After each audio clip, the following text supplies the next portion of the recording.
Oh dear, Mr. Buerk. It looks as though we're in for a bit of a thin Christmas. Don't you worry, Mr. B. I'm hanging my sock up so Santa will come down the chimney.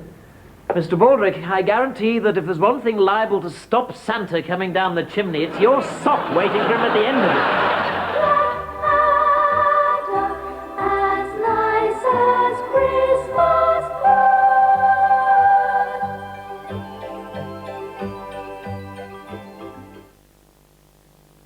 In 15 minutes we come to the final part of D.H. Lawrence's The Rainbow.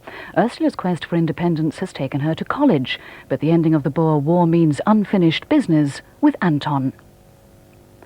And that's after the news at just on 8:55 with Michael Buerk. Soviet authorities are speeding up the evacuation of the survivors of the Armenian earthquake. The weather's closing in and there's little hope of finding anyone else alive. And the men who dived into a swimming pool and came up 32 days later.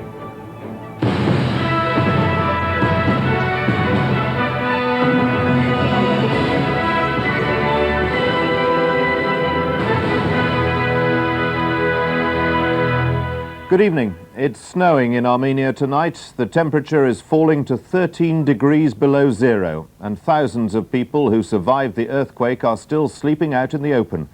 With the weather worsening by the hour, the Soviet authorities have ordered the evacuation of the living to be speeded up. We must hurry, says the official news agency TASS. Only one more person has been found alive in the last 24 hours.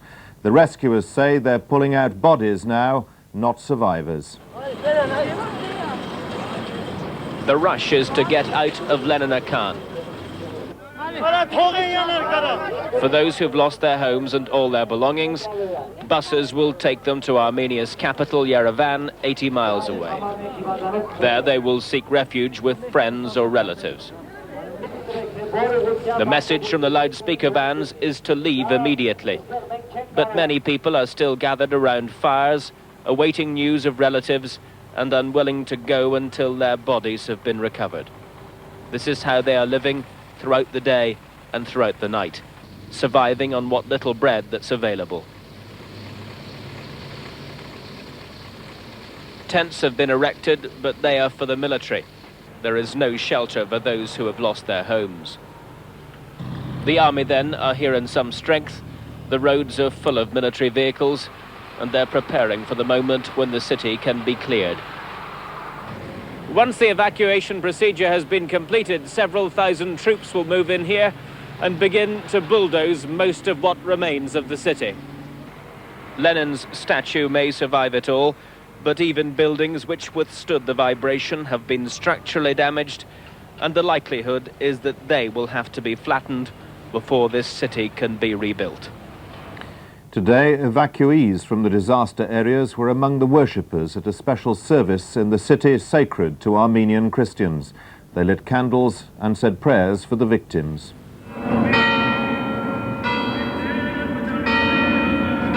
A centre of strength, both spiritually and nationally, the Armenian Church is serving as a coordinator of relief supplies, a political negotiator, and as a source of consolation. In the cathedral at Echmiadzin today were those grieving for relatives and those who've been helping in the rescue work.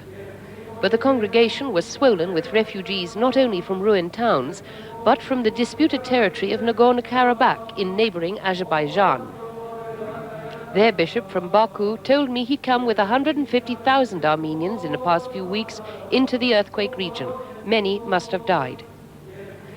Even so, those who survived wouldn't go back, he insisted, though the Soviet authorities want them to return.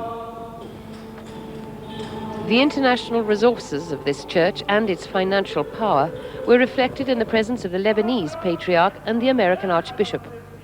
The Catholicos, Supreme Patriarch of all the Armenians, led the prayers for the earthquake victims.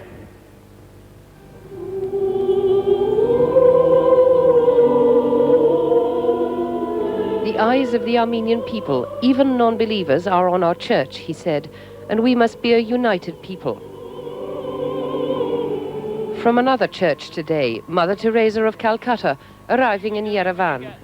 I want to give tender love and care to the people. She'll be visiting the stricken earthquake towns and villages tomorrow.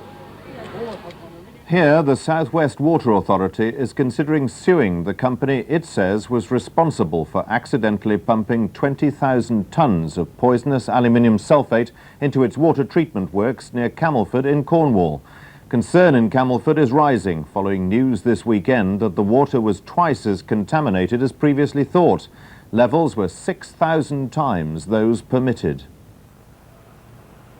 At first, people in the Camelford area suffered nausea, diarrhoea and skin rashes. But now the local GP, who's been carrying out extensive tests, believes there are longer-term problems as well. Problems of lack of concentration in adults and behavioural difficulties in children, in particular bad-temperedness, disruptive behaviour, being uncooperative.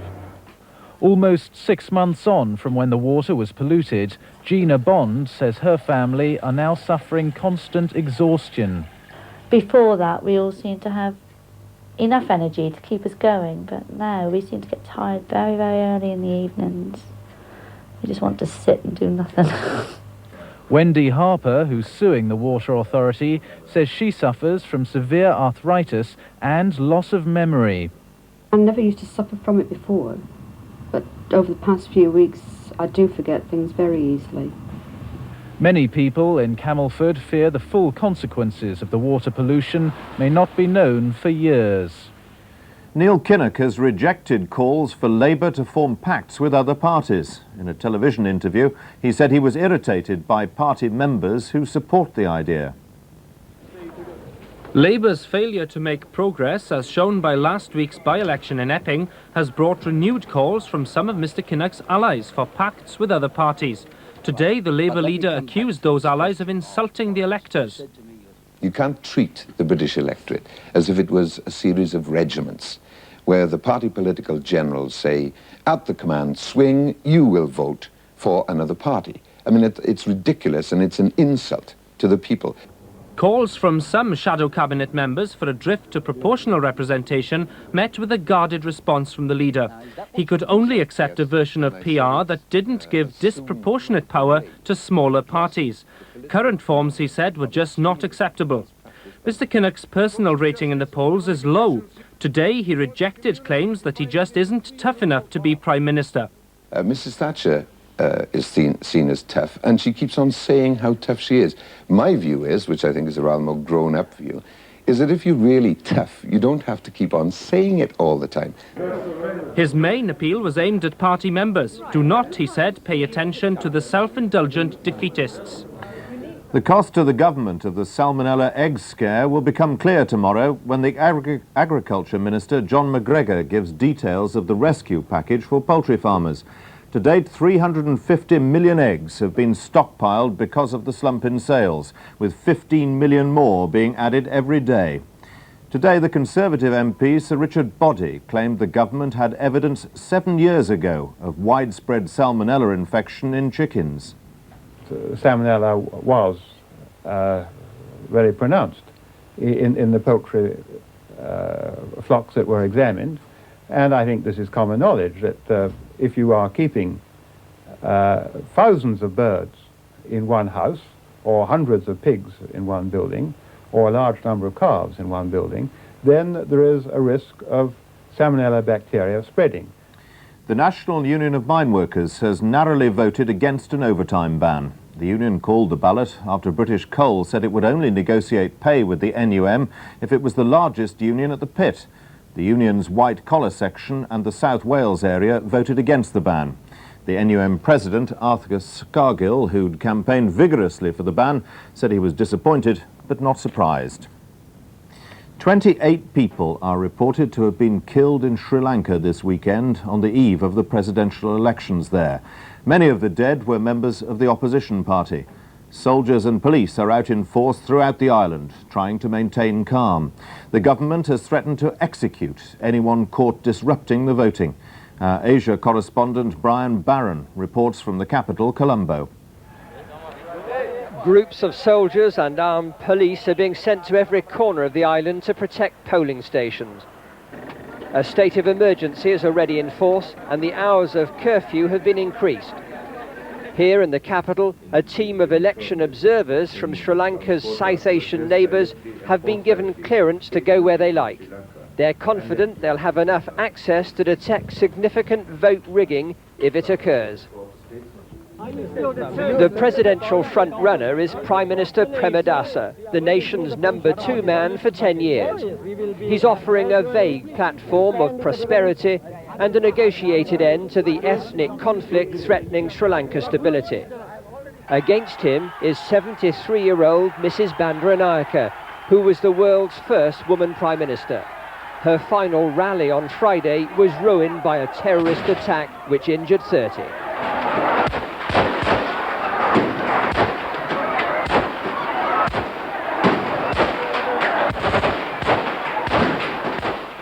Everything hinges on the strength of the voter turnout.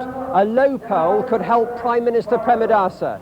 Anything over 60% could sweep Mrs. Bandaranaike back into office after 11 years in opposition. So the level of violence and intimidation could decide the outcome. The authorities have found a new use for the island's schools, which have been closed for 3 months because of anti-government trouble. They're being used as polling stations. But first, the army is checking them for booby-trap bombs. In the south, Sinhalese revolutionaries say they'll kill the first voter at every polling station. Israeli soldiers have shot dead 3 more Palestinians and wounded 18 others in the occupied territories.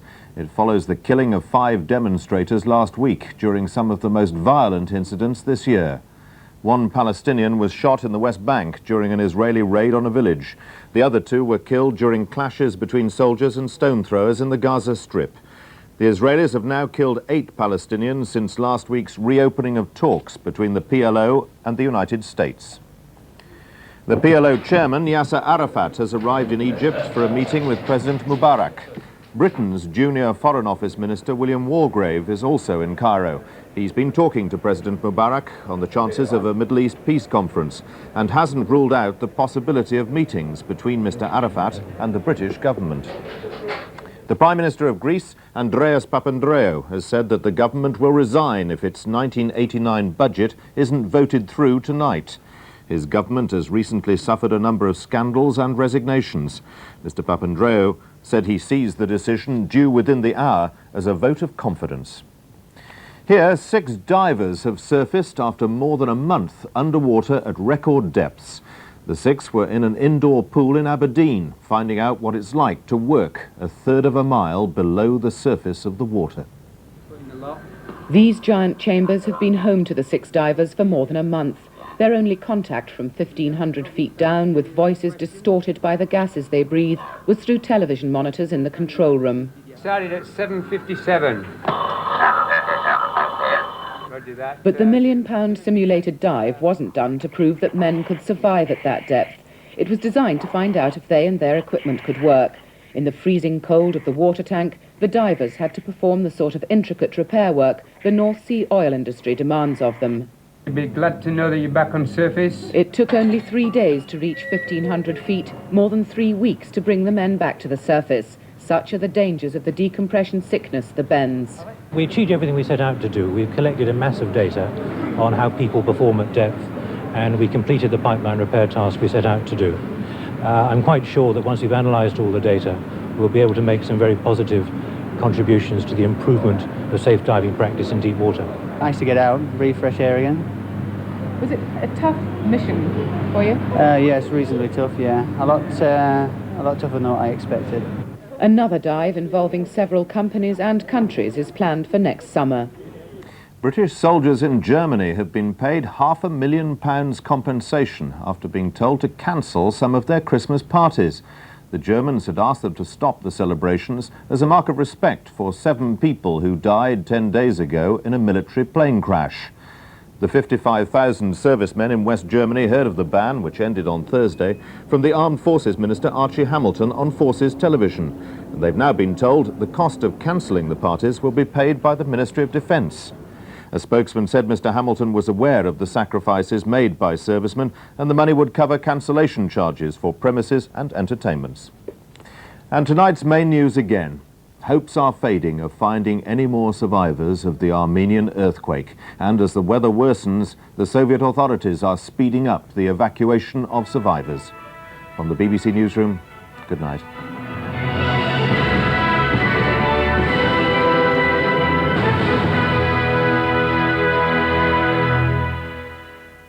Hello, this weather front is speeding southwards to give many of us a very different week. Cool, windy, unsettled, giving the first rain for weeks, first real rain for weeks in many parts of the south overnight tonight. That's where the rain is on the radar an hour ago. It's coming southwards rather quickly, soon getting into the Manchester area. By the end of the night, getting right down to the south coast and down as far as the Channel Islands. Clearer weather following, but there will be showers, some quite heavy with hail and thunder in a few places in the north and west.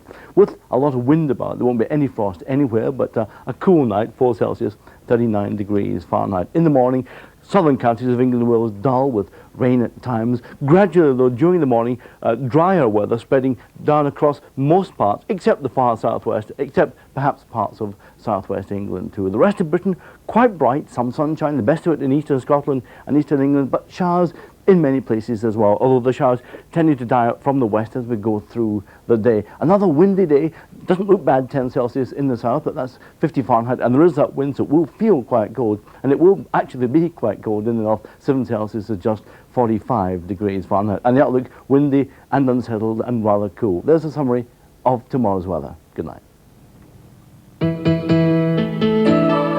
BBC One's Christmas night film brings you all the spectacle of the Western in Silverado. Kevin Kline leads a star-studded cast along the Wild West Trail. I'm looking for some men.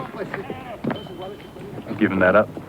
Gun-happy cowboys need a strong peacekeeper, John Cleese. I'm Sheriff John Langston. As you may have guessed, I am not from these parts. You're kidding. Silverado, Wild West action for Christmas night at 9:20 on BBC One.